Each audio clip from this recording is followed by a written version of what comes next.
یہ زندگی ہے تجھ سے اے جنت البقیہ، غم اور خوشی ہے تجھ سے اے جنت البقیہ، ڈھارس بڑی ہے تجھ سے اے جنت البقیہ، یہ زندگی ہے تجھ سے اے جنت البقیہ۔ اعوذ باللہ من الشیطان اللعین الرجیم، بسم اللہ الرحمن الرحیم، الحمدللہ وکفا وسلام علی عبادہ الذین اصطفیٰ۔ درود بھیجو۔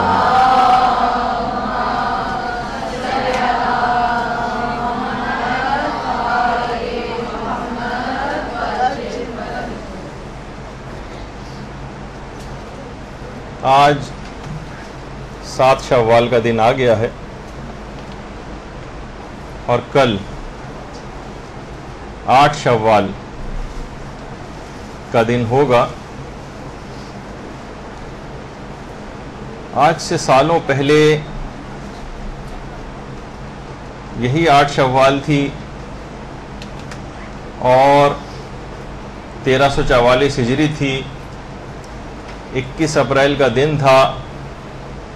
1925 کا سن چل رہا تھا کہ چشم فلک نے ایک ایسی صبح دیکھی کہ وہ جگہ جہاں 10,000 سے زائد صحابہ کرام مدفون ہیں، جہاں اہل بیت اطہار علیہم السلام کی قبور ہیں، جہاں ہمارے ائمہ معصومین علیہم السلام کی قبریں ہیں، جہاں اولیاء خدا اور علماء کے پاکیزہ نفوس آرام کر رہے ہیں، وہاں پر بلڈوزر چلے، بیلچے چلے اور ایک ہی دن میں جنت البقیع کا یہ جنت کا ٹکڑا ایک ویران ملبے کا ڈھیر بن گیا۔ وہ بقیع جو اس قدر مقدس کہ خدا کے رسول کے قدموں نے جس کی خاک کو چھوا، وہ بقیع جو اتنا باعظمت کہ رسول اسلام کی نگاہیں اس کے اوپر پڑیں، وہ بقیع جو اتنا عظیم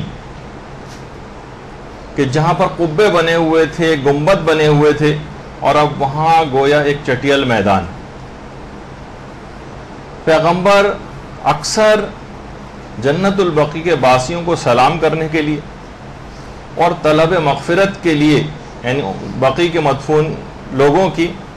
وہاں پر اکثر آیا کرتے تھے۔ یہ وہ سرزمین ہے کہ جو مجاہدین اور شہداء کی بستی، یہ بظاہر خاک ہے مگر اس کا نور کسی آفتاب سے کم نہیں۔ یہاں وہ مکین آباد ہے جو پیغمبر اسلام سے محبت کرتے تھے اور پیغمبر اسلام ان سے محبت کرتے تھے۔ یہاں معصومین علیہم السلام کی قبور ہیں، یہاں پر مزارات ہیں، یہاں پر کبھی گنبد و مینار ہوا کرتے تھے، اور ہمیشہ سے بقیع زیارت گاہ خاص و عام رہا ہے۔ مگر اب وہاں یہ حالت ہے کہ وہاں پر شکستہ، بکھرے ہوئے اور اشک بار پتھروں کے علاوہ کچھ نہیں۔ یہ تاریخ کی ایک عظیم اور عجیب مظلوم بستی، یہ آباد لوگوں کا ویران گھر، اس کی ایک ایک قبر نوحہ کرتی ہوئی نظر آتی، اور مسلمانوں سے اپنی زبان بے زبانی سے ان کی دینی حمیت اور ان کی غیرت کو آوازیں دیتی ہوئی نظر آتی۔ یہ جنت البقیع ہے، اس کے مکینوں اور باسیوں پر ہم سب کا سلام۔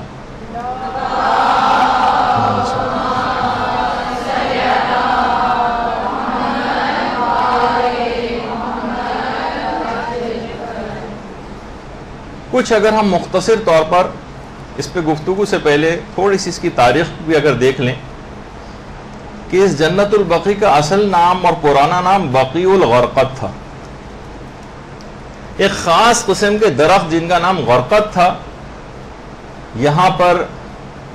لگے ہوئے تھے، اور پیغمبر اسلام نے سب سے پہلے حضرت عثمان ابن مظعون،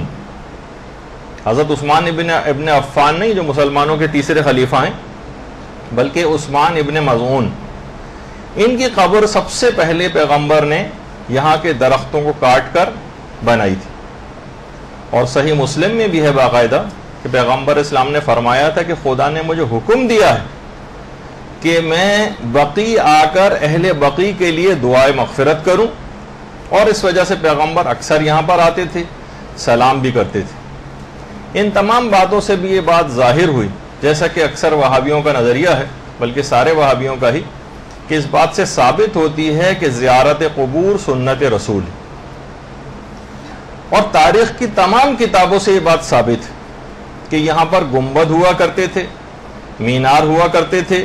یہاں پر باقاعدہ ذریحیں بنی ہوئی تھیں، جیسے کہ ابھی آگے چل کر ہم تصاویر سے اس بات کو واضح بھی کریں گے. اور کتنے ہی سفر ناموں میں اس کا تذکرہ، کتنے ہی سفر ناموں میں، تمام سفر ناموں میں یہ بات کہی گئی ہے جو آج سے 700 سال پہلے لکھے گئے کہ باقاعدہ یہاں پر ذریحیں تھیں، گنبد تھے، قبے بنے ہوئے تھے، ان کے اوپر عمارتیں بنی ہوئی تھیں قبروں کے اوپر، جس پہ ہم تفصیل سے آگے چل کر بات کریں گے. خاص طور پر سفر نامہ ابن بطوطہ، اس کے اندر ابن بطوطہ نے خاص طور پر یہ باتیں لکھی ہیں اور پوری تفصیل بیان کی ہے کہ یہاں پر قبور کس طرح سے تھیں. اس کے علاوہ سفر نامہ ابن جبیر یہ 7ویں صدی ہجری کے اندر ہی سفر نامہ لکھا گیا ہے، اور ابن جبیر نے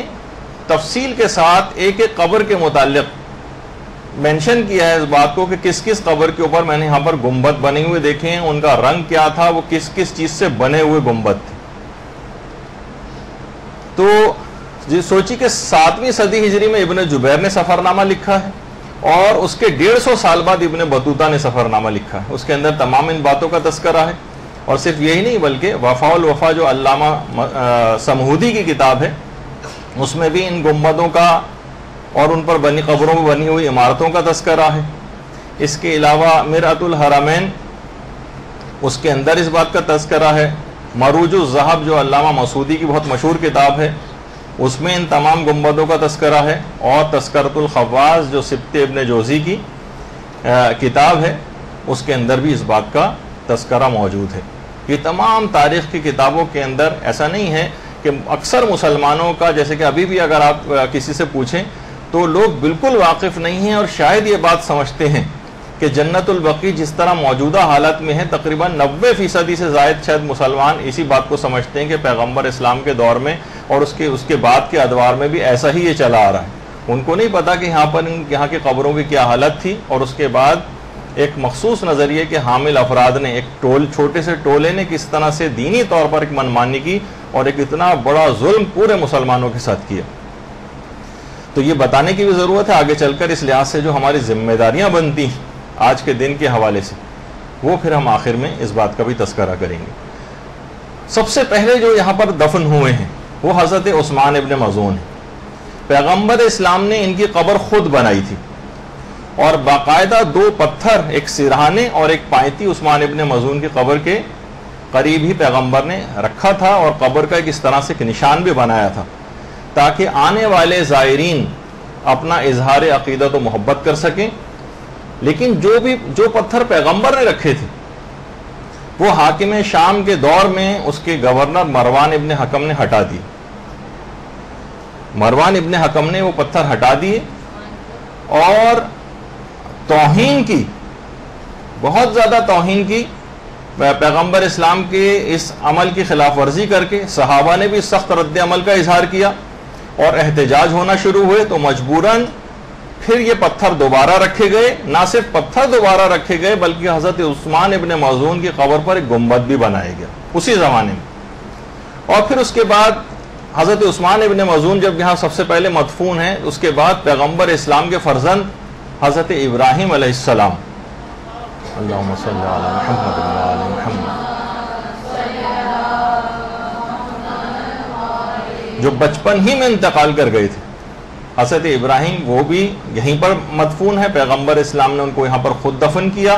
پیغمبر اسلام نے ان کی قبر پہ بیٹھ کے بہت گریہ فرمایا، یہاں تک کہ روایتوں میں ملتا ہے کہ قبر جو ہے اشکوں سے مسلسل پیغمبر کے اشک مبارک قبر کے اوپر جو ہے وہ گرتے رہے۔ پھر اس کے بعد امام حسن علیہ الصلوۃ والسلام، اللہم صلی علی محمد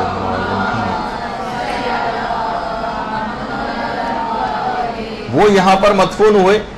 اور امام حسن علیہ السلام نے باقاعدہ وصیت بھی کی تھی۔ نہیں، اس سے پہلے ایک اور بات کا تذکرہ کر دیا جائے، اس سے پہلے تو شہزادی کونین سلام اللہ علیہا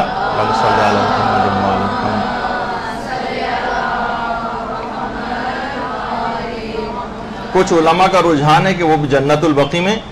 دفن ہوئی، البتہ اور دیگر مقامات بھی ہیں، لیکن کیونکہ ہم فوکس صرف جنت البقیع پہ کر رہے ہیں تو لہٰذا اس متعلق زیادہ اس وقت ڈسکس نہیں کر رہے کہ شہزادی کونین وہ یہاں پر مدفون ہیں، اور ان کی ایک روایت کے مطابق کچھ علماء کا جو رجحان ہے وہ یہ ہے کہ شہزادی قبر بقیع میں ہے۔ تو بہرحال کچھ کے مطابق شہزادی اپنے حجرے ہی میں ہیں، کچھ علماء جو ہے وہ ریاض الجنہ میں بھی سمجھتے ہیں، اور شہزادی کی وصیت تھی کہ مجھے رات کے وقت دفن کیا جائے اور میری قبر کا کوئی نشان باقی نہ رکھا جائے۔ اب اس کی بھی آگے چل کر وضاحت ہو جائے گی کہ ایسا کیوں کیا گیا۔ اس کے بعد امام حسن علیہ الصلوۃ والسلام، اللہم صلی علی محمد وعلی محمد،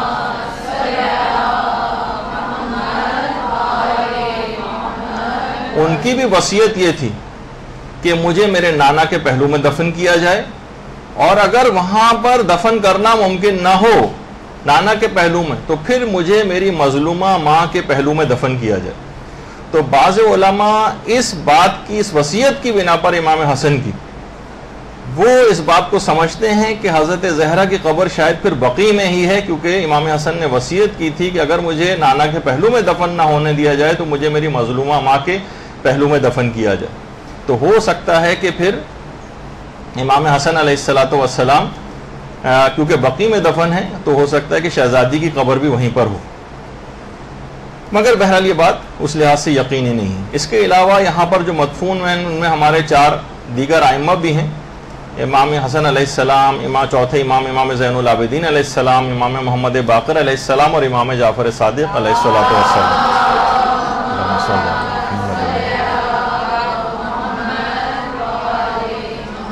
ان 4 ائمہ کے قبور سے الٹے ہاتھ پر ایک قبر اور ہے جو اس وقت تصویر میں نہیں ہے، جو کہ شہزادی سے منسوب ہے، لیکن کچھ علماء یہ فرماتے ہیں کہ وہ حضرت فاطمہ بنت اسد سلام اللہ علیہا امیر المومنین کی والدہ گرامی کی قبر ہے۔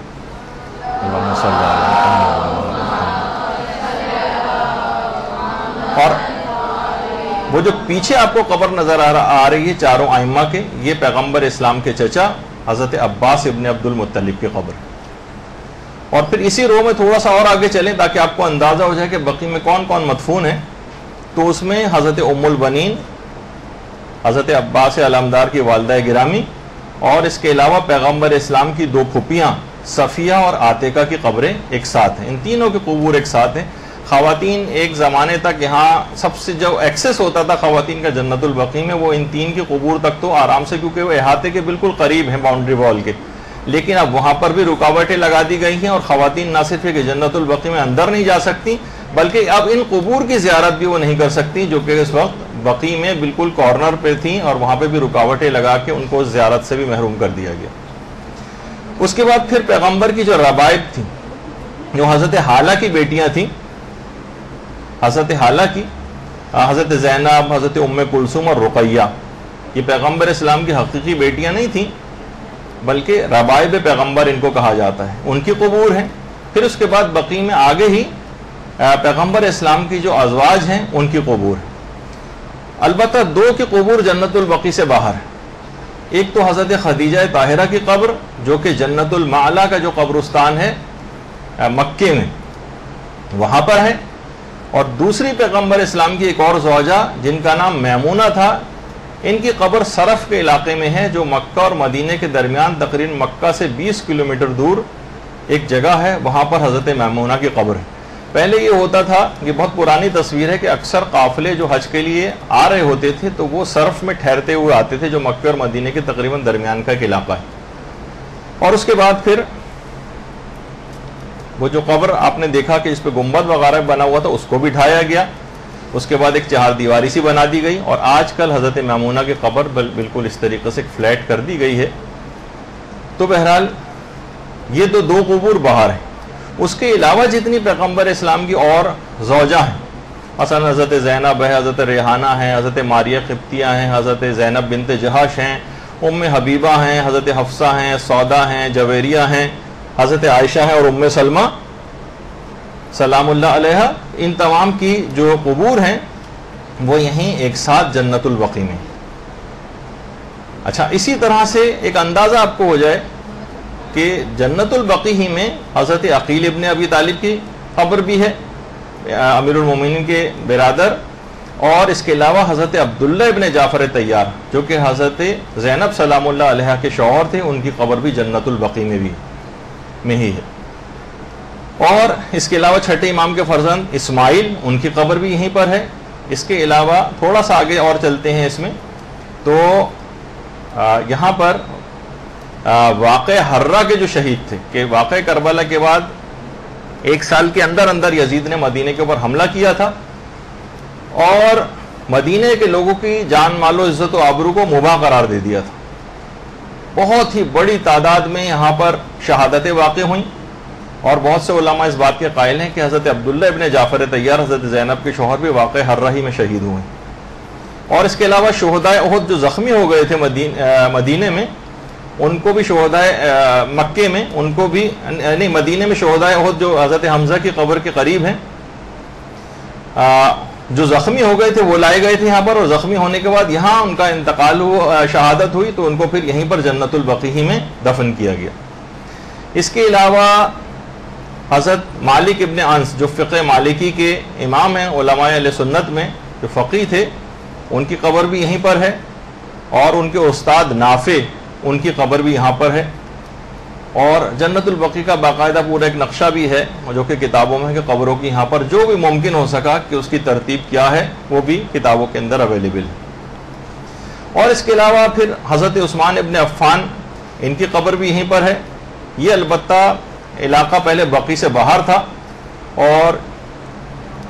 کہا جاتا ہے کہ یہودیوں کا قبرستان تھا حش کوکب، وہاں پر ان کو دفن کر دیا گیا تھا اس زمانے میں، لیکن مروان نے بعد میں معاویہ کے دور میں دونوں قبرستانوں کے درمیان ایک درمیانی ایک دیوار تھی، وہ اسے توڑ دی تھی، اور اس کے بعد پھر قبرستان کو بقیع میں شامل کر لیا گیا تھا۔ اور اسی بقیع کے اندر حضرت حلیمہ سعدیہ کی قبر بھی ہے، پیغمبر اسلام کی رضائی والدہ، ان کی قبر بھی یہیں پر ہے۔ اور حضرت حلیمہ سعدیہ کا ایک مکان بھی ہوا کرتا تھا کہ جس میں وہ رہا کرتی تھیں، اور پیغمبر اسلام کی پرورش بھی انہوں نے وہاں پر کی، لیکن ایک زمانے تک وہ مکان بھی تھا، لیکن اس کے بعد اس کو بھی پھر ڈھا دیا گیا، جس طرح اور قبور اور دیگر جو نشانیاں وہاں پر موجود تھیں اس کو ختم کیا گیا، تو اس کے ساتھ ساتھ یہ مکان بھی ختم ہو گیا۔ اچھا، کچھ کے متعلق تو یقینی طور پر پتہ ہے کہ ظاہر ہے کہ وہ جنت البقیع میں مدفون، اور ان کی جگہوں کی نشاندہی بھی ہے کہ کہاں کہاں ہیں، لیکن بہت سارے ایسے بھی ہیں اس کے اندر پہلے تو یہاں پر قبر کے اوپر ایک نشانی بھی ہوا کرتی تھی، اور بعض قبروں کے اوپر نام بھی لکھے ہوئے تھے کہ یہاں پر کون کون مدفون ہے، لیکن جب سے اس کو بقیع کو برابر کیا گیا، ڈیمولش کیا گیا اور بہت بڑا ظلم ہوا، تو بہت سی قبروں کے نشان بالکل ختم ہو گئے۔ جیسے محمد ابن حنفیہ، ان کی قبر یہاں پر تھی، سعد ابن معاذ پیغمبر اسلام کے صحابی، ان کی قبر یہاں پر تھی، اب پتہ نہیں کہاں ہے۔ حضرت ابو سعید خدری، ان کی قبر یہاں پر تھی، حضرت مقداد کی قبر یہاں پر تھی، مالک اشتر کی قبر یہاں پر تھی، جابر بن عبداللہ انصاری کی قبر یہاں پر تھی، زید ابن حارثہ، سعد ابن عبادہ، معاذ ابن جبل، اور عبداللہ ابن مسعود، سعد ابن زرارہ، کتنے ایسے مشہور ترین صحابہ ہیں کہ جن کی قبر کا اب کوئی نشان باقی نہیں، اور کچھ نہیں معلوم کہ اب یہ ان تمام قبرستان بقیع میں کس جگہ پر یہ افراد موجود ہیں۔ اچھا، اب تھوڑا سا ایک آپ کو اس کا ایک بتا دیا جائے کہ اگر آپ اس لحاظ سے دیکھیں، یہ آپ کے سامنے پیغمبر اسلام کا روضہ ہے،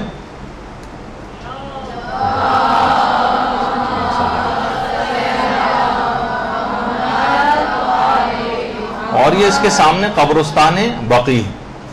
بقیع صرف اور صرف اب ایک چٹیل میدان کی طرح سے ہے، اور یہاں پر وہ تمام قبے اور جتنے بھی عمارتیں سب بنی ہوئی تھیں، وہ سب بالکل ختم ہو گئی. اور یہ دور جس جگہ پہ آپ کو یہ درخت سے نظر آ رہے ہیں، اس کے پیچھے ہی بیت الحزن ہوا کرتا تھا، یا جس کو بیت الاحزان کہا جاتا ہے، کہ جہاں پہ شہزادی کونین کے رونے کے لیے امیر المومنین نے گھر بنایا تھا، کہ لوگوں نے شکایت کی تھی کہ ہمارے آرام میں خلل پڑتا ہے، تو یہ دن میں روئیں یا رات میں روئیں. اور اس کے بعد یہ پورا ایک اس لحاظ سے ایک ویو ہے، اگر آپ دیکھیں کہ 3 ڈائمینشنل ویو ہے. تو بہرحال یہ تاکہ آپ کے سامنے ایک اندازہ ہو جائے کہ بقی کس جگہ پر ہے، جنہوں نے بقی کو نہیں دیکھا ہے تاکہ وہ دیکھ لیں کہ پیغمبر اسلام کے روضہ اور مسجد نبوی کے بالکل سامنے یہ ہے. اور جو بہت شروع میں جس جگہ زیادہ لوگوں کا رش نظر آ رہا ہے آپ کو تھوڑا سا رائٹ سائڈ کے اوپر، یہاں ہی ائمہ بقی کی قبریں ہیں، سب سے زیادہ رش یہیں پر نظر آتا ہے. اور باقی یہ بلو والے اس میں جو نظر آ رہے ہیں تجہیز و تکفین وغیرہ کا ایک ادارہ ہے کہ جو یہاں پہ لوگ انتقال کر جاتے ہیں ان کی تجہیز و تکفین کے لیے وہ یہاں پر ورک کرتا ہے، تاکہ یہ آپ کے سامنے ایک چیز آ جائے. اچھا، تو بات یہ ہو رہی تھی کہ 8 شوال کا دن تھا، 21 اپریل تھی 1925 میں. پہلے یہاں پر روضے بھی بنے ہوئے تھے اور اس کے علاوہ یہاں پر گنبد بھی بنے ہوئے تھے، اس پر مینار بھی تھے، مگر وہابیوں نے اپنی دیرینہ عداوت اور ایک سیاست کی بنیاد پر انہیں ڈھا دیا. اور آگے چل کر ہم یہ واضح کریں گے کہ کوئی فقہی مسئلہ نہیں تھا، بلکہ اس کے پس پردہ کچھ اور دیگر عوامل بھی تھے. سب سے پہلے یہ بھی ضروری ہے کہ تھوڑا سا ایک وہابیت کا ایک مختصر سا تعارف کروا دیا جائے کہ دیکھیے یہ جو مٹھی بھر ٹولہ ہے یہ دنیا میں فقط اور فقط اپنے آپ کو صرف اکیلا موحد سمجھتا ہے کہ توحید پرست صرف ہم ہیں، اور خود کو یہ ایک دین کا ایک ٹھیکیدار سمجھتا ہے. یہ قبور پر تعمیرات کے بھی خلاف ہے، یہ قبور کی زیارت کے خلاف ہے، یہ قبور کے لیے سفر کرنے، ان کی زیارت کے لیے سفر کرنے کے خلاف ہے، یہ خواتین کے قبرستان جانے کے خلاف ہے، یہ توسل کے خلاف ہے، یہ چومنے کے خلاف ہے، قبروں کو، ذریحوں کو، ان کو ہاتھ لگانے کو، ان کی طرف دعا مانگنے کو، ان کے قریب کھڑے ہو کر نماز پڑھنے کو. اور جو جعلی اور ضعیف قسم کی کچھ احادیث کا ان لوگوں نے سہارا لیا ہوا ہے، ان کا مفہوم کچھ اور ہے جو کہ ہم آگے چل کر اپنی اس گفتگو میں تھوڑا سا ڈسکس کریں گے. اور ان تمام باتوں کی وجہ سے ان تمام چیزوں کو اس چھوٹے سے گروہ نے حرام قرار دیا ہوا. ان کے نزدیک پوری دنیا میں ان لوگوں کے علاوہ کوئی بھی مسلمان نہیں ہے، اور جتنے بھی دنیا کے مسلمان وہاں پر آتے ہیں وہ سارے کافر و مشرک ہیں. یہی وجہ ہے کہ ان کے ساتھ انتہائی ہتک آمیز اور توہین آمیز سلوک کیا جاتا ہے.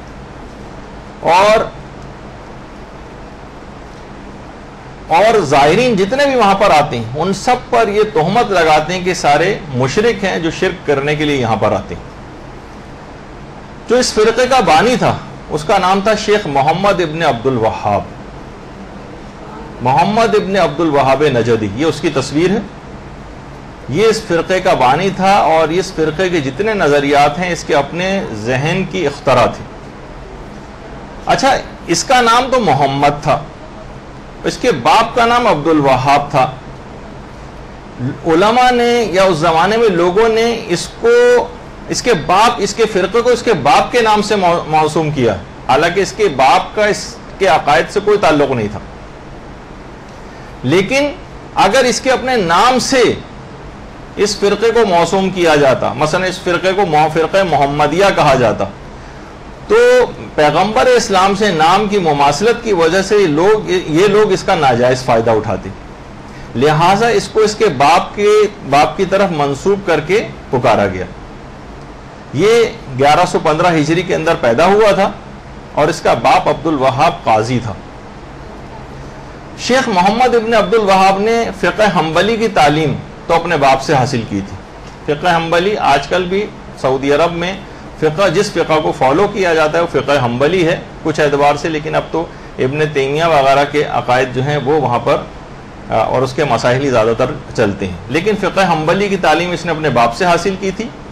اور جوانی سے نجد کے لوگوں کے اعمال اور رسومات کو یہ حرام قرار دیتا تھا جوانی کے دور سے. پھر یہ بصرے بھی گیا، بصرے میں اس پہ بہت تنقید ہوئی ہے، وہاں سے بھی نکالا گیا، اور اپنے باپ سے بھی اس کے مذہبی اختلافات ہو گئے. خیر 1153 ہجری میں اس کے باپ کا بھی انتقال ہو گیا. اب اس نے کھلم کھلا اپنے عقائد کی تبلیغ شروع کر دی. لوگ اس کے پاس جمع بھی ہونے لگے اور اسی دوران اس کے تعلقات آل سعود سے بھی ہو گئے اور ان جو حکمران تھے ان سے اس نے تعلقات پیدا کر لی اور حکومت کے معاملات کے اندر بھی شخص دخیل ہو گیا. اور جو ان کے عقائد کو تسلیم نہیں کرتا تھا یہ اس کے مال و متاع کو لوٹنے کو جائز قرار دیتا تھا اور جو مال ان سے حاصل ہوتا تھا ان مسلمانوں سے ان کو یہ مال غنیمت سے تعبیر کرتا تھا اور انہیں کافر قرار دے کر جنگی قیدیوں کا سا سلوک ان سے کیا جاتا تھا. ان کے جان و مال و عزت و آبرو کو کسی قسم کے بھی یہ احترام کا قائل نہیں تھا ان کے اور لوٹ لیا جاتا تھا, قتل کر دیا جاتا تھا. اور ایسا جو وہاں کا ایک علاقہ ہے سعودی عرب کا اس کے قریب ایک گاؤں فصول میں انہوں نے سب سے پہلے 300 مسلمانوں کو قتل کیا تھا جو آج بھی تاریخ کے اندر موجود ہے اور ان کا تمام مال و متاع لوٹ لیا تھا کیونکہ ان کے عقائد قبول کرنے کو وہ تیار نہیں تھے. اچھا سن 1206 ہجری میں محمد ابن عبد الوہاب بھی مر گیا لیکن اس کے پیروکاروں میں سے جو امیر سعود تھا اس نے 20,000 افراد کا ایک لشکر تیار کیا اور اس کے بعد اس 20,000 کا لشکر لے کر اس نے کربلا کے اوپر حملہ کیا اور انتہائی وحشیانہ قتل عام کیا اور اتنی تباہی مچائی کہ بعض مورخین یہ فرماتے ہیں کہ اس نے تقریباً کربلا میں 5,000 زائرین کو قتل کیا اور بعض علماء تو 20,000 زائرین کی تعداد لکھتے ہیں. کربلا میں انہوں نے حملہ کر کے 20,000 زائرین کو قتل کیا اور اس کے بعد حرم امام حسین علیہ السلام میں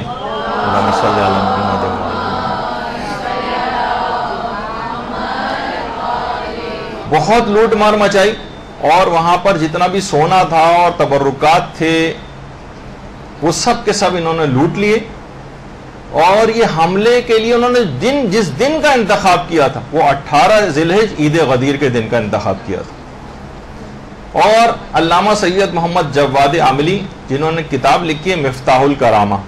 اس میں ان وہابیوں کے کربلا پر حملے کی پوری تفصیل ہے 7ویں جلد کے اندر اور تفصیل کے ساتھ اس سانحے کا ذکر کیا. اور اس کے بعد بھی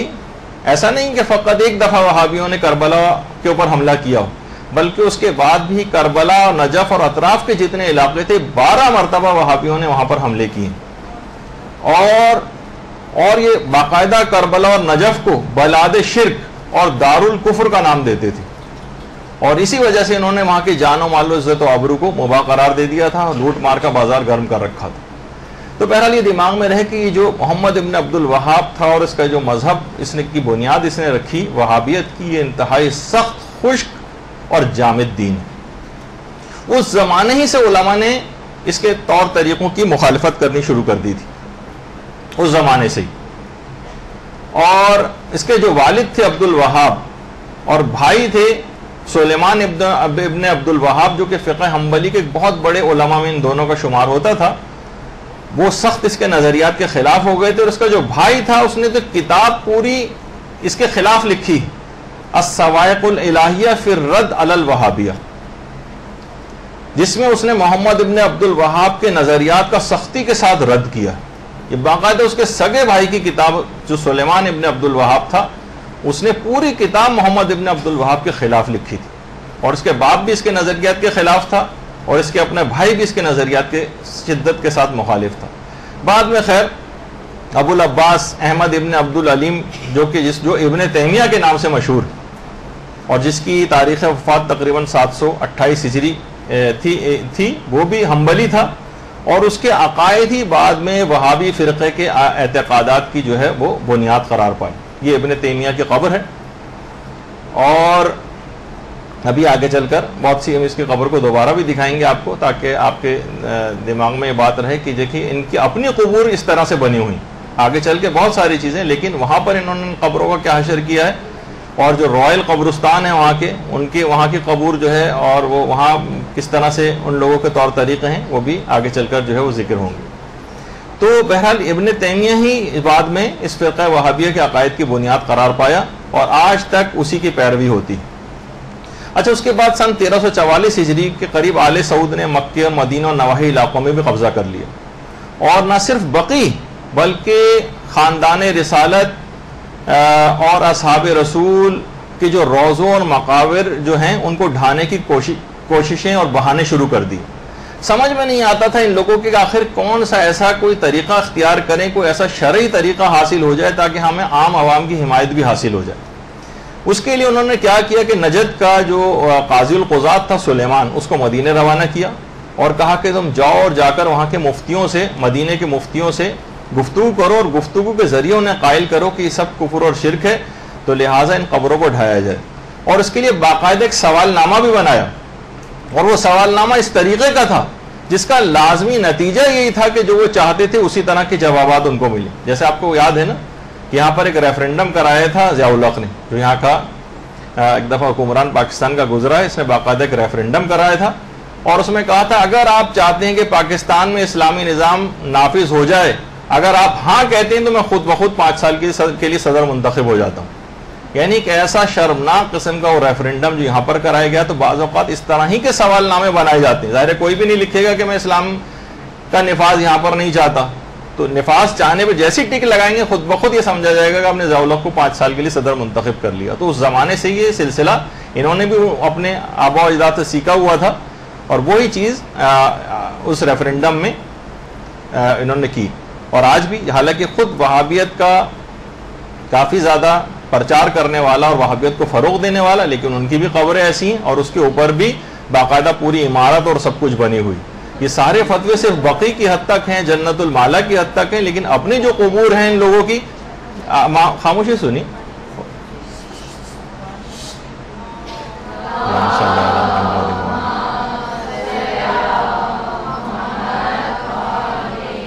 تو ایسا سوال نامہ بنایا گیا کہ جس کا لازمی نتیجہ یہی تھا, اور باقاعدہ دھمکی دی وہاں کے مفتیوں کو کہ اگر تم نے ہماری مرضی کا فتویٰ نہیں دیا تو تم پر شرک کا حکم لگایا جائے گا, تمہاری مذمت کی جائے گی, اگلے مرحلے میں تمہیں توبہ کا حکم دیا جائے گا, اور پھر بھی اگر تم لوگ نہ مانے اور ہمارے مطلوبہ فتوے کے اوپر دستخط نہیں کیے تو تم کو واجب القتل قرار دے کر قتل کروا دیا جائے گا. یہ سوال نامہ جو باقاعدہ بنایا گیا تھا, یہ مکہ کے ام القریٰ جو رسالہ تھا اس میں شوال میں 1344 ہجری کے شمارے میں وہ سوال نامہ شائع ہوا تھا. جب وہ شائع ہوا تو اس کی اشاعت پر تمام مسلمانوں میں کوہرام مچ گیا, مگر انہوں نے ایک نہ سنی اور بالآخر اپنی مرضی کا فتویٰ حاصل کر لیا. اور اس کے بعد بقی کے روضوں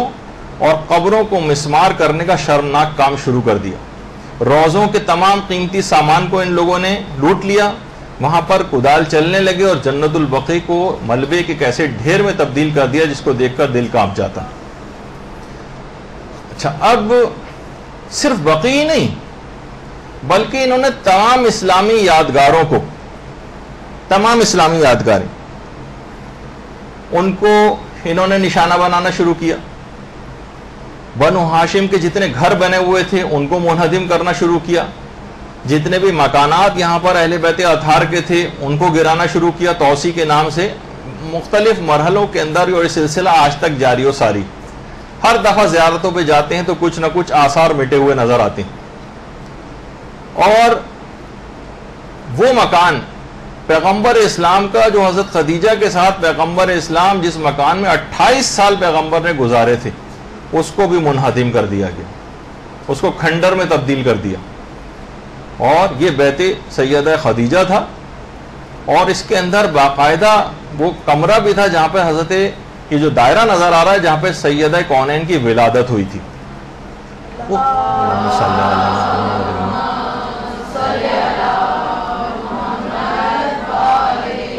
ان سب پہ مختلف ادوار میں بلڈوزر چلائے جاتے رہے اور ان مکانات کو رفتہ رفتہ ختم کرواتے چلے گئے, کیونکہ ایک دم سے کرنے میں وہ بھگت چکے تھے کہ عالم اسلام کا ایک دم سے ری ایکشن ہوتا ہے. تو اب توسیع کے نام پر, حالانکہ توسیع کے ساتھ ساتھ ان کو پریزرو کر کے بھی توسیع ہو سکتی تھی جیسے آگے چل کر ہم واضح کریں گے اپنی گفتگو میں, لیکن اس کے باوجود بھی ان کو ڈیمولش کر دیا گیا, منہدم کر دیا گیا اور ان کے آثار کو ختم کر دیا گیا خاص نظریے کی بنا پہ جو آگے چل کر آئے گا. اور صرف ہی کی حد تک بات نہیں رہی بلکہ خود حضرت حمزہ کا گھر تھا اس کو بھی منہدم کیا گیا. دار ارقم جو اولین تبلیغ کا مرکز تھا حضرت زید ابن ارقم کا جو گھر تھا توسیع کے نام پر اس کو بھی منہدم کر دیا گیا. اور صرف یہی نہیں کہ صرف مکے اور مدینے کی حد تک بات رہتی بلکہ جدہ میں حضرت حوا کی قبر بھی تھی، اس کا نشان بھی تقریباً خود جو جدہ میں رہتے ہیں ان کو بھی آج کل پتہ نہیں ہے کہ وہ اس کا نشان کس طریقے سے غائب کر دیا گیا، لیکن بہت سے علماء نے لکھا ہے کہ اس کا نام جدہ تھا اسی وجہ سے کہ ہم سب کی جدہ حضرت حوا کی قبر یہاں پر تھی۔ اس کے علاوہ ایک روایت کے مطابق مقام ابوا میں حضرت آمنہ پیغمبر اسلام کی والدہ گرامی کی قبر تھی۔ اللہم صلی علی محمد و علی محمد۔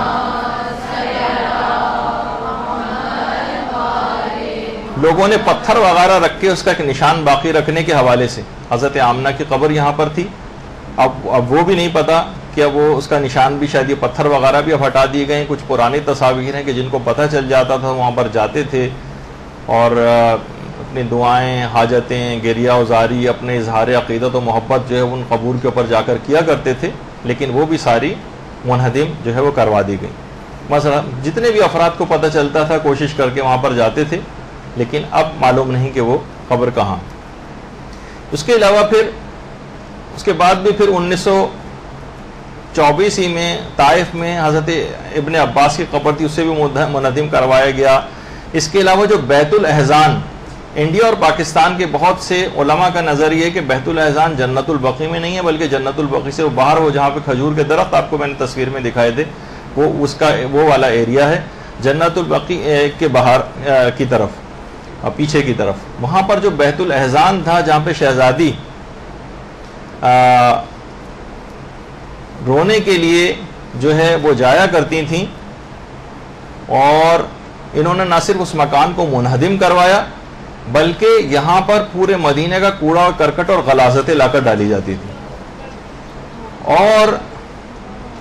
بیت الاحزان کے نام سے خیر ہمارے بہت سے علماء نے جو ہے وہ کتابیں بھی لکھی ہیں، اور اس تصویر میں بھی وہی والی جگہ بیت الاحزان کی جو ہے وہ شو کی گئی۔ تو بہرحال امیر المومنین نے یہ گھر جو ہے وہ بنوایا تھا، لیکن کچھ علماء یہ کہتے ہیں کہ نہیں، خاص طور پر ایران کے کچھ علماء وہ کہتے ہیں کہ یہ مدینے سے ذرا یہ جنت البقیع سے باہر نہیں تھا بیت الاحزان، بلکہ بیت الاحزان جنت البقیع کے اندر ہی کسی جگہ پر تھا۔ اور وہ کہتے ہیں کہ حضرت عباس ابن عبد المطلب کی جو قبر ہے، جو چاروں ائمہ بقیع کی قبر کے جو بالکل پیچھے آپ کو قبر نظر آ رہی ہے، اس کے قریب میں ہی کہیں بیت الاحزان جو ہے وہ بنایا گیا تھا۔ اور کچھ مورخین نے کہا ہے کہ حضرت ابراہیم جو پیغمبر کے فرزند تھے ان کی قبر کے قریب کہیں یہ جگہ تھی۔ بہرحال جو بقیع میں کسی جگہ پر تھا یا بقیع سے تھوڑا سا باہر، بہرحال اس کو بھی ڈھا دیا گیا۔ اچھا، بیت الاحزان یہ جو ہے احزان جو جمع ہے حزن کی، اور اس کے معنی، احزان کے معنی کئی غم۔ جب بھی شہزادی کہتی تھی کہ مجھ پر اتنی مصیبتیں پڑی ہیں کہ اگر روشن دنوں پر پڑتے وہ غم تو وہ سیاہ راتوں میں تبدیل ہو جاتے۔ اس لحاظ سے یہ سب سے پہلا عزاخانہ تھا جو رونے کے لیے شہزادی کونین نے بنایا تھا، جس کی بانی سیدہ کونین سلام اللہ علیہ تھی۔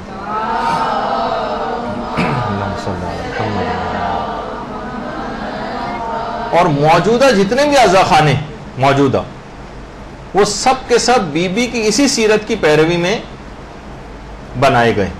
جب بھی بحار الانوار کی 5ویں جلد میں امام زمانہ علیہ الصلوۃ والسلام کا بھی فرمان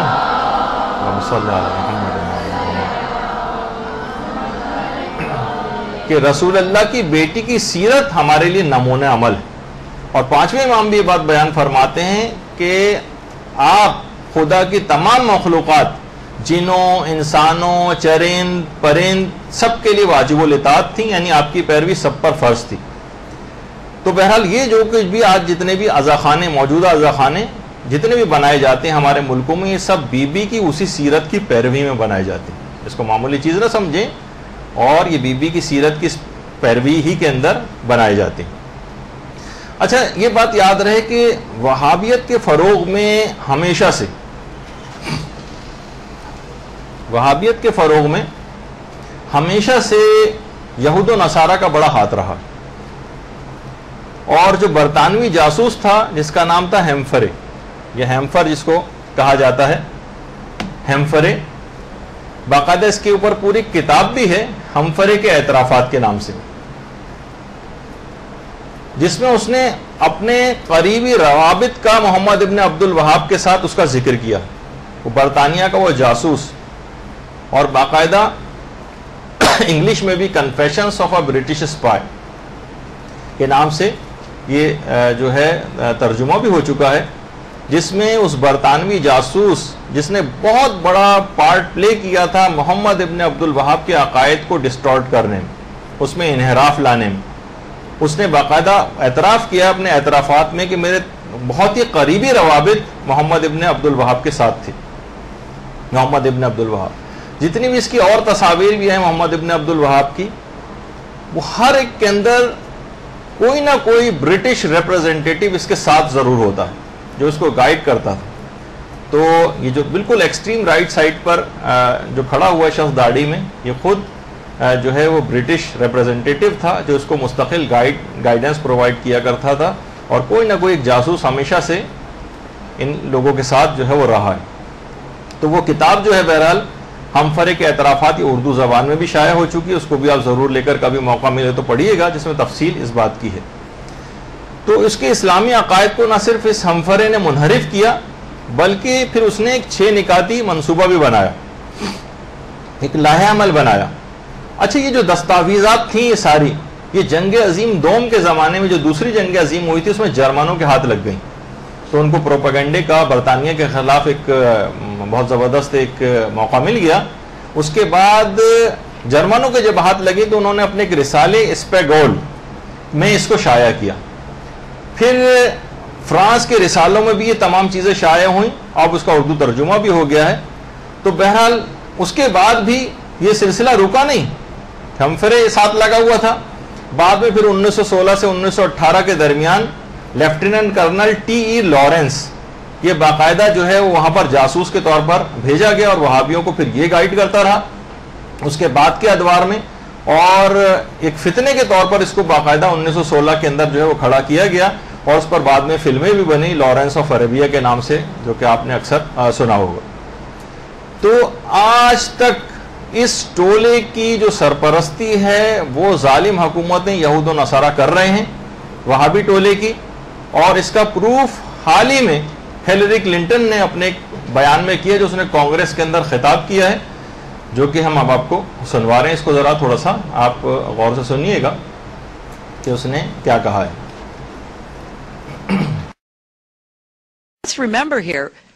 the people we are fighting today, we funded 20 years ago. The people we are fighting today, we funded 20 years ago. The people we are fighting today, we funded 20 years ago. And we did it because we were locked in this struggle with the Soviet Union. They invaded Afghanistan, and we did not want to see them control Central Asia, and we went to work. And it was President Reagan in partnership with the Congress, led by Democrats, who said, you know what, sounds like a pretty good idea. Let's get some to come from Saudi Arabia and other places, importing their Wahhabi brand of Islam from Saudi Arabia and other places, importing their Wahhabi brand of Islam from Saudi Arabia and other places, importing their Wahhabi brand of Islam so that we can go beat the Soviet Union. And guess what? They retreated. They lost billions of dollars, and it led to the collapse of the Soviet Union. تو آپ نے دیکھا کہ انہوں نے واضح طور پر یہ چیز بتائی کہ اس کے لیے ہم نے وہابی برانڈ آف اسلام جو ہے اس کو درآمد کیا، اور اس کے ذریعے سے پھر روس کو جو ہے وہ شکست دی. تو یہ ہمیشہ سے یہ ظالم حکومتیں اس وہابی ٹولے کو پروموٹ کرتی رہی ہیں، اس کے افکار کو پھیلاتی رہی ہیں. ان میں ان کے مقاصد کار فرما تھے. آپ نے اس سے پہلے ہیمفرے کو دیکھا، پھر جو ہے یہ لارنس آف عربیہ وہاں پر آیا. اس کے علاوہ بھی ہر وقت ایک برٹش اسپائی کوئی نہ کوئی گائیڈنس کے لیے ان لوگوں کے ساتھ رہتا تھا. تو اب اچھا، پھر اس کے بعد جب انہوں نے انہدام کر دیا اور منہدم کر دیا جنت البقیع کو، تو بعد کے سالوں میں پھر ملکوں کے اندر یہ احتجاجات جو ہے وہ شروع ہو گئے. ہر ملک کے اندر یہ احتجاج شروع ہو گئے. اور حجاز کی حکومت نے اس کے بعد جب احتجاج زیادہ ہوا تو عراق، شام اور مصر سے آنے والے حجاج پر پابندی لگا دی کہ اگر تم وہ جو وہاں رہنے والے بھی تھے ان سے کہا اگر تمہیں وہابیت قبول ہے تو ٹھیک ہے، ورنہ تم کو یہاں سے نکال دیا جائے گا. ہزاروں مسلمان ان کے ظالمانہ رویے کی وجہ سے مکہ اور مدینہ چھوڑ کر چلے گئے، ہزاروں مسلمان۔ اچھا، ابتدا میں تو انہوں نے یقین دہانی کرائی کہ ہم نہ ان پہ دوبارہ تعمیرات کروا دیں گے، لیکن ابھی تک کوئی آثار نہیں ہے کہ اس وعدے کو وہ پورا کرے۔ اس کے بعد ایک احتجاجی تحریک شروع ہو گئی پوری دنیا میں، تمام شیعہ و سنی افراد متحد تھے، مگر نہ جانے بعد میں کیا ہوا کہ گزشتہ 80 سالوں میں سوائے مکتب تشیع کے سب نے جنت البقیع کے انہدام کو بھلا دیا، اور اب فقط اور فقط شیعہ حضرات ہی 8 شوال کا دن منا کر اہل بیت سے اپنی مودت کا اپنا فریضہ ادا کرتے ہیں، اور علماء فرماتے ہیں کہ اجر رسالت ادا کرتے ہیں، اجر رسالت۔ یہاں جو آپ آ کر بیٹھی ہوئی ہیں، یہ گفتگو سن رہی ہیں،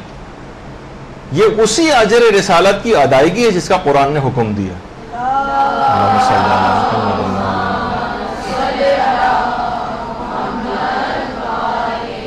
دیکھیں، انہدام جنت البقیع کوئی فقہی مسئلہ نہیں تھا، یہ ایک شیطانی اور ایک سیاسی حکمت عملی تھی جس کی بنیاد خاندان اہل بیت سے ایک دیرینہ عداوت اور دشمنی تھی۔ عام دشمنیوں میں دیکھیے انسان کیا کرتا ہے، لوگوں کو قتل کر دیتا ہے، گھر بار کو جلا دیتا ہے، تباہ و برباد کر دیتا ہے، انہیں ڈھا لیتا ہے۔ لیکن جب نفرت اور دشمنی اپنی انتہائی حدوں کو اور آخری حدوں کو چھونے لگتی ہے تو پھر ان کی قبروں کو بھی نہیں چھوڑا جاتا، اور یہی وجہ ہے کہ امام حسین علیہ الصلوۃ والسلام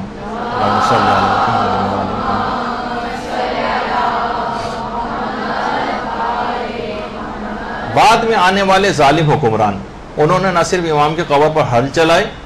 بلکہ نہروں کا پانی تک قبروں کے اوپر چھوڑا۔ پانی جیسی قبر کے اطراف میں آیا، دائرے کے اندر آ کر گول گول گھومنے لگا اور قبر کے اندر داخل نہیں ہوا، اور وہ تمام علاقہ کہ جہاں پر پانی دائرے میں گھومتا رہا اس کو حائر حسینی کہا جاتا ہے۔ وہ قبے کے نیچے والی جو جگہ جہاں پہ امام حسین علیہ السلام کی قبر ہے، اس کے اطراف، قبور کے اطراف میں پانی گول گول چکر کھانے لگا، اور یہی وہ جگہ ہے حائر حسینی۔ پھر وہ اس کے فقہی احکام بھی تھوڑے سے الگ ہو جاتے ہیں، تو ابھی جس کو ہم ڈسکس نہیں کر رہے، لیکن بہرحال ایک تاریخی ایک جگہ، تو تاکہ دماغ میں رہے کہ بہرحال انہوں نے پوری کوشش کی کہ حل بھی چلوا دیے، پانی بھی چھوڑا گیا۔ تو قبروں کی اسی بے حرمتی اور بے احترامی کے پیش نظر بہت سارے مقاصد تھے، ان میں سے ایک مقصد یہ بھی تھا شہزادی نے جو اپنی قبر کو مخفی رکھنے کی تاکید کی تھی، اور آج تک شہزادی کی قبر کا کوئی نشان اسی وجہ سے باقی نہیں۔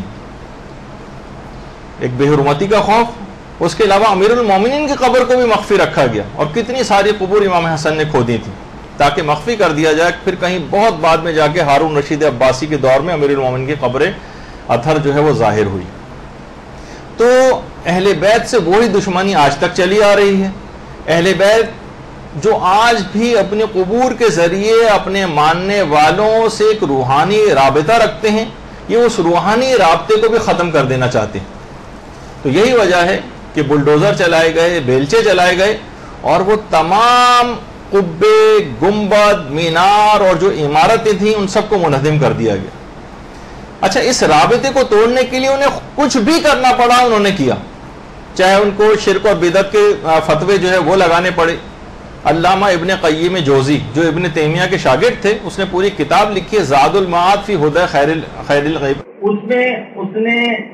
لکھا ہے کہ قبروں پر ان تعمیر عمارتوں کا ڈھا دینا واجب، اور اگر ان کا ڈھانا ممکن ہو تو ایک دن کی تاخیر کرنا بھی جائز ہے۔ کہ باقاعدہ اس نے زاد المعاد کتاب کے اندر اپنے نظریے کا اظہار کیا۔ یعنی اتنی سختگیری اس کے بعد بھی ان کو چین نہیں آیا، اور خیر 22 اپریل ابھی 2009 سے 3 سال پہلے بدھ کے دن جب صبح کے وقت فجر کی نماز کے بعد جب بقیع کھلتا ہے اور زائرین جب بقیع کے اندر داخل ہوئے تو دیکھا کہ ائمہ اہل بیت کے قبور نگاہوں سے اوجھل، اور لال رنگ کی اس کے باوجود، حالانکہ کتنے دور روک دیا جاتا ہے لیکن وہ قبریں آنکھوں کے سامنے بھی نہ آئے، اس کے لیے پارٹیشن لال رنگ کے پوری قطار کے اندر جو ہے وہ لگا دی گئی، اور لال یہ رکاوٹیں کھڑی کر دیں کہ جو لوگ ان کے قبور کو دیکھ بھی نہ سکیں۔ یہ ابھی بالکل 22 اپریل 2009 کو یہ واقعہ ہوا۔ اچھا، یہ جو کام کیا تھا انہوں نے ٹوکن کے طور پہ کیا، کہ مسلمانوں کے برداشت کے ایک لیول کو چیک کرنا، اور اس کے بعد اعلان بھی انہوں نے کیا کہ اب یہ پرماننٹ کر دیا گیا ہے اور اب ان قبور کو دیکھنا بھی ممکن نہیں ہے۔ لیکن بہرحال اس کے بعد احتجاج ہوا، بڑا سخت احتجاج ہوا، اور خود ایران نے حکومتی سطح پر اس میں احتجاج کیا، اور دیگر ممالک کے مسلمانوں کی طرف سے بھی احتجاج ہوا۔ مجبوراً 24 گھنٹے کے اندر اندر وہ رکاوٹیں ان کو ہٹانی پڑ گئی۔ لیکن یہ 24 گھنٹے اہل بیت کے چاہنے والوں کے اوپر بہت ہی سنگین، بہت سنگین۔ تو یہ اس طرح سے کہ دور سے صرف قبریں بھی نظر نہیں آ رہی تھیں اور اس انداز سے، اور وہاں پر متوے بھی کھڑے کر دیے جیسے جو کہ عام طور پر ہوتے بھی ہیں، پولیس اور فوج وغیرہ وہ بھی اندر جو آ گئی تھی، اور حج کے قریب کے جو ہے ظاہر ہے کہ ایام نہیں تھے تو اس وجہ سے بہت زیادہ رش بھی وہاں پر نہیں تھا، لیکن یہ آنن فانن یہ خبر پھیل گئی، تصاویر انٹرنیٹ اس کے ذریعے، اور ایک احتجاج شروع ہو گیا۔ حکومت ایران نے بھی مکمل احتجاج کیا، تو 24 گھنٹے کے اندر یہ ہٹا تو لی، لیکن یہ کتنے سنگین تھے یہ 24 گھنٹے بھی۔ اب آپ خود سوچئے کہ گزشتہ 87 سال سے یوسف زہرا امام زمانہ علیہ السلام کے دل نازلی پہ کیا گزر رہی ہے۔ کیسا ان کا دل ان قبروں کو دیکھ کر خون کے آنسو روتا ہو۔ ہم سے 24 گھنٹے برداشت نہیں ہے، اور امام زمانہ 87 سال سے یہ چیز دیکھتے آ رہے ہیں۔ تو بہرحال اچھا، اب وہابی حضرات جو ہیں انہوں نے کچھ جعلی دلائل، کیونکہ یہ بھی ہمیں بیان کرنا مقصد ہے، وہ بنائے کہ گنبد اور قبروں کو ہم نے کیوں ڈھایا ہے، اس کے منہدم کرنے کے انہوں نے کچھ دلائل